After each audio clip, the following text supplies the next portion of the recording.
Welcome, everybody. I'm Mark Mazower. I'm from the History Department, and I run the Heyman Center.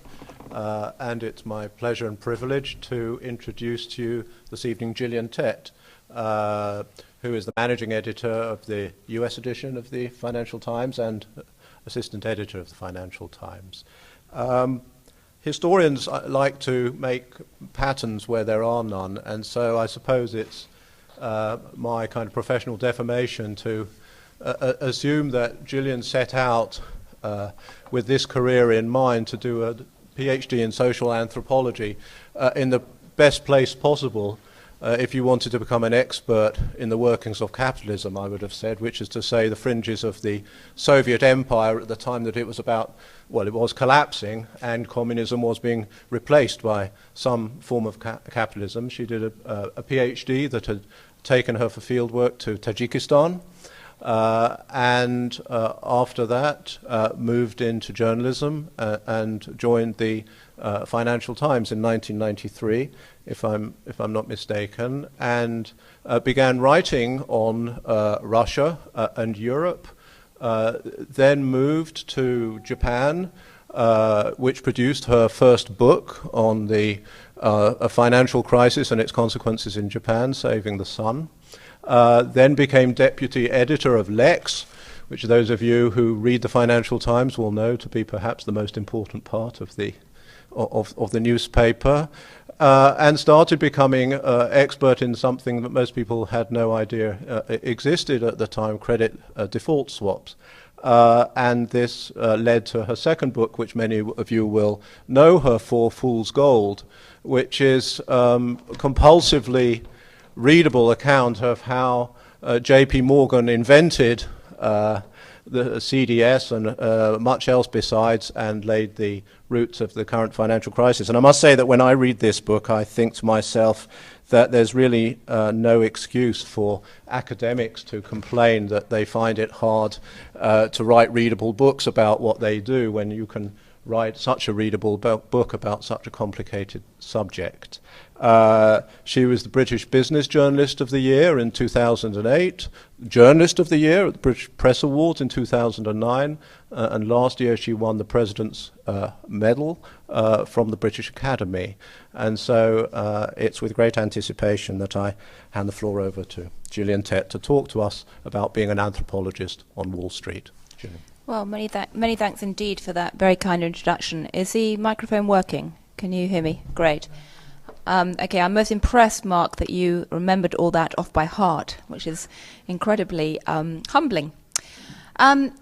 Before I start, I'd like to start by saying two things. Firstly, it's very nice indeed that we're in a sort of intimate setting, because I very much want to try and make this more of an interactive session and a conversation and allow plenty of time for discussion and to hear views from you. But before I start, I'd like to ask, who here has a training in social anthropology? Great, okay. And how many of you are historians? Okay, or economists? I hate these pigeonholing, but okay, great. Okay, just to give me a sense of, and I presume that none of you look like bankers, so anyone want to fess up to being a Wall Street banker? No? Okay. Well, the title for tonight's talk, which I don't think I wrote actually, but it's probably very apposite, is An Anthropologist on Wall Street, which I think in many ways is a fascinating title in itself, because if you went back a couple of decades, it would be quite hard to imagine anybody standing up and saying that they were an anthropologist on Wall Street. I have to admit that I don't really think of myself as an anthropologist on Wall Street these days.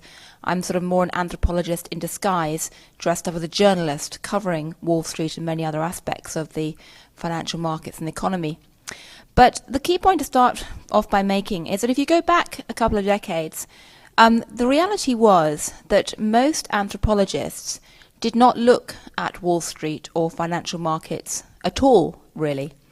Social anthropology, as many of you may know, is a discipline that really grew up initially studying far-flung parts of the world, preferably somewhere quite exotic and unpronounceable, somewhere with a jungle or mountain.